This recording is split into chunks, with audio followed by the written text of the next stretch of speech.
Assalamualaikum warahmatullahi wabarakatuh. Waalaikumsalam warahmatullahi.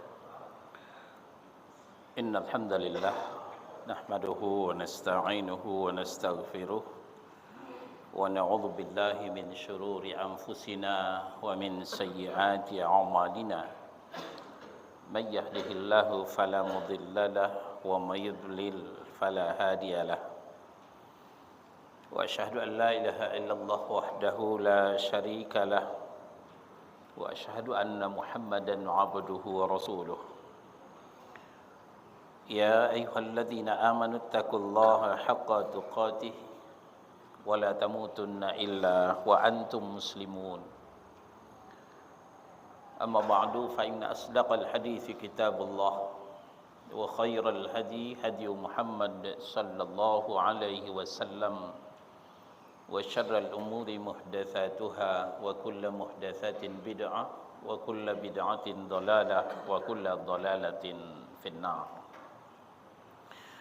Ikhwan fi din, azakumullah, Bapak dan Ibu jemaah zuhur Masjid Al-Hidayah Dirgantara, Kemayoran, Jakarta Pusat. NKRI, Negara Kesatuan Republik Indonesia, itu adalah suatu hal yang sudah baku dan disepakati oleh semua elemen anak bangsa, tidak terkecuali kaum muslimin yang memang mayoritas penduduk Republik tercinta ini. Untuk kelestarian NKRI, para pendahulu kita di samping mengawal dengan dua institusi yang saling bersinergi, TNI dan Polri, juga telah mengikat dengan trilogi kerukunan. Kerukunan antar umat beragama, kerukunan antar umat seagama, dan kerukunan umat beragama dengan pemerintah. Nah, pada kesempatan yang baik ini, tazkiyatun nafs kita, tazkiyatun nufus kita adalah membersihkan kerukunan dari mencampur adukkan agama. Bicara kerukunan, kaum muslimin dengan ajaran Islamnya menduduki front terdepan, menjadi contoh bagaimana mereka diajarkan rukun dengan orang-orang yang di sampingnya walaupun berbeda akidah, walaupun berlainan agama. Ini diajarkan oleh Allah dalam Al-Quran, disampaikan oleh Nabi sallallahu alaihi wasallam dalam hadis yang sahih. Dalam beberapa ayat berikut ini bisa kita melihat, pertama, dalam Al-Mumtahanah surah yang ke-60 ayat 8, Allah berfirman, A'udzu billahi minasy syaithanir rajim. La yanhaakumullahu 'anil ladzina lam yaqatilukum fid din wa lam yukhrijukum min diyarikum an tabarruhum wa tuqsitu ilaihim. Allah tidak melarang berbuat baik dan berlaku adil terhadap orang-orang kafir yang tidak memerangimu dalam agamamu dan tidak mengusirmu dari kampung halamanmu. Karena memang innallaha yuhibbul muqsitin. Allah itu sangat suka, Allah itu sangat senang, cinta terhadap orang-orang yang berlaku adil.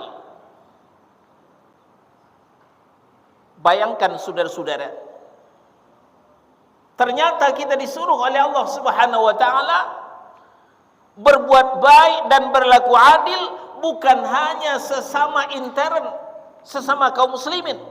Tapi kita disuruh juga berbuat baik dan berlaku adil untuk ekstern, untuk orang di luar Islam. Kalau demikian, alangkah indahnya Islam ini. Kronologis, latar belakang sebab turunnya ayat ini berkenaan dengan Qutailah. Qutailah adalah istri Abu Bakar As-Siddiq radhiyallahu anhu, yang ketika itu belum mengucapkan 2 kalimah syahadat. Mereka berdua punya putri namanya Asma binti Abi Bakar. Ketika perjanjian perdamaian Hudaybiyah, Qutailah mengunjungi putrinya Asma binti Abi Bakar. Sebab bagaimanapun berlainan akidah, berbeda keyakinan, yang namanya naluri seorang ibu, namanya anak kandung si bidan tulang, buah hati limpo bakuruang, tidak mungkin dipisahkan antara seorang ibu dengan anak. Maka berangkatlah Qutailah mengunjungi putrinya. Sebagai oleh-oleh dibawalah minyak samin dan daging dhab. Tapi apa hendak dikata, Asma tidak mau menerima ibunya. Asma menutup pintu dengan alasan ibunya masih kafir. Maka dalam tafsir Ibnu Katsir dijelaskan, Asma menanyakan kepada Rasulullah sallallahu alaihi wasallam, "Ya Rasulullah, ibuku datang, dia masih musyrik di masa terjadinya perjanjian perdamaian dengan orang-orang Quraisy." Maka aku bertanya kepada Nabi sallallahu alaihi wasallam, "Bolehkah aku menerima ibuku? Bolehkah aku bertemu dengan ibuku yang masih musyrik?" Nabi menjawab, "Iya, temuilah ibumu, jumpailah ibumu, dan turunlah Al-Mumtahanah, surah yang ke-60 ayat 8 ini. Al-Mumtahanah surah 60 ayat 8 ini sebagai perintah dari Allah Subhanahu wa taala bahwa bolehnya kita berbuat baik, berlaku adil meskipun kepada orang kafir, dengan syarat mereka tidak memerangi kita dalam agama kita, mereka tidak mengusir kita dalam kampung kita. Ayat yang kedua yang mengajarkan toleransi, yang mengajarkan kerukunan kepada kita, ada di Al-An'am surah yang ke-6 ayat 108. Al-An'am surah yang ke-6 ayat 108. "Wala tasubbul ladzina yad'una min dunillah fayasubbullaha adwan bighairi ilm." Dan janganlah kalian mencela sesembahan yang mereka sembah selain Allah. Jangan kalian mencaci maki agama yang lain, karena mereka nanti akan memaki, mencela Allah dengan melampaui batas tanpa ilmu. Ternyata kita diajarkan oleh Allah Subhanahu wa taala. Memang suatu segi kita disuruh mentauhidkan Allah. Di suatu segi kita disuruh beribadah hanya kepada Allah. Tapi di segi yang lain kita dilarang oleh Allah mencaci maki Tuhan-Tuhan selain daripada Allah, mencela agama selain pada Islam, sebab nanti akan berbalik, mereka akan mencaci maki Allah Subhanahu wa taala. Mereka juga akan mencela agama kita, agama Islam yang kita cintai ini. Sedangkan kita tidak mencela agama mereka, mereka menista agama kita. Sedangkan kita tidak memaki Tuhan mereka, mereka menista Tuhan kita. Nah, begitu akhlak yang diajarkan oleh Allah Subhanahu wa taala. Bagaimana kita berinteraksi dengan orang-orang di luar Islam. Kita toleransi, kita rukun, kita tunjukkan kepada mereka Apalagi sekarang kita berada di bulan Desember, salah satu agama di negeri ini melakukan ritual hari raya mereka. Namun demikian, saudara-saudara, kerukunan bukanlah berarti mencampur adukkan agama. Toleransi bukanlah berarti kita mengiyakan apa yang mereka inginkan. Sekarang kita ke Ali Imran, surah yang ketiga ayat 149. Allah berfirman, Ya ayyuhalladzina amanu in tuti'ul ladzina kafaru yaruddukum ala aqabikum fatanqalibu khasirin. Hai orang-orang yang beriman, jika kalian mentaati orang-orang kafir, niscaya mereka akan mengembalikanmu ke belakang, artinya murtad. Kalau itu yang terjadi, kata Allah, fatanqalibu khasirin, jadilah kalian termasuk orang yang merugi. Himbauan-himbauan, ajakan-ajakan daripada orang kafir ini sudah ada di masa Nabi sallallahu alaihi wasallam, di mana Ibnu Katsir menjelaskan asbabun nuzul al-kafirun. Di dalam tafsirnya diceritakan bahwa ada orang-orang kafir Quraisy pernah mengajak Rasulullah sallallahu alaihi wasallam untuk menyembah berhala-berhala mereka selama 1 tahun. Lalu mereka akan menyembah Allah selama 1 tahun. Maka Allah menurunkan surah Al-Kafirun. Ibnu Ishaq menceritakan dari Abdullah ibn Abbas terkait asbabun nuzul surah Al-Kafirun, bahwa Walid bin Mughirah, As bin Wa'il, Aswad bin Abdul Muttalib, Umayyah bin Khalaf menemui Rasulullah sallallahu alaihi wasallam. Mereka mengatakan, wahai Muhammad, kami akan menyembah Tuhan yang kamu sembah dan kami menyembah Tuhan yang kami sembah. Kamu menyembah Tuhan yang kami sembah, nanti kamu juga menyembah Tuhan yang kami sembah. Kita bersama-sama ikut serta dalam perkara ini. Jika ternyata agamamu lebih baik dari agama kami, kami telah ikut serta dan mengambil keuntungan kami dalam agamamu. Jika ternyata agama kami lebih baik dari agamamu, kamu telah ikut serta dan mengambil keuntunganmu dalam agama kami. Itu ajakan daripada orang-orang kafir Quraisy. Maka turunlah Al-Kafirun. Qul ya ayyuhal kafirun. Katakanlah hai Muhammad, hai orang-orang kafir, la a'budu ma ta'budun. Aku tidak akan menyembah apa yang kamu sembah. Wala antum 'abiduna ma a'bud. Kamu juga tidak akan menyembah apa yang kusembah. Kalau memang kalian mengusulkan toleransi, mengusulkan kerukunan, sekarang begini saja, lakum dinukum waliyadin. Untukmu agamamu dan untukku agamaku. Silahkan kalian menyembah berhala kalian, kami tetap menyembah Allah Subhanahu wa taala. Ini kerukunan yang dicontohkan Rasulullah sallallahu alaihi wasallam. Rasulullah tidak pernah mengucapkan selamat menyembah berhala. Rasulullah tidak pernah baca Quran di depan berhala. Rasulullah tidak pernah salawatan di tempat ibadah mereka. Ini contoh dari Rasulullah sallallahu alaihi wasallam. Lalu bagaimana dengan kondisi kita pada hari ini? Himbauan-himbauan, ajakan-ajakan orang kafir itu berulang kembali, tapi secara tidak langsung, melalui mulut-mulut orang liberal yang berganti baju dengan Islam Nusantara. Apa ajakan mereka?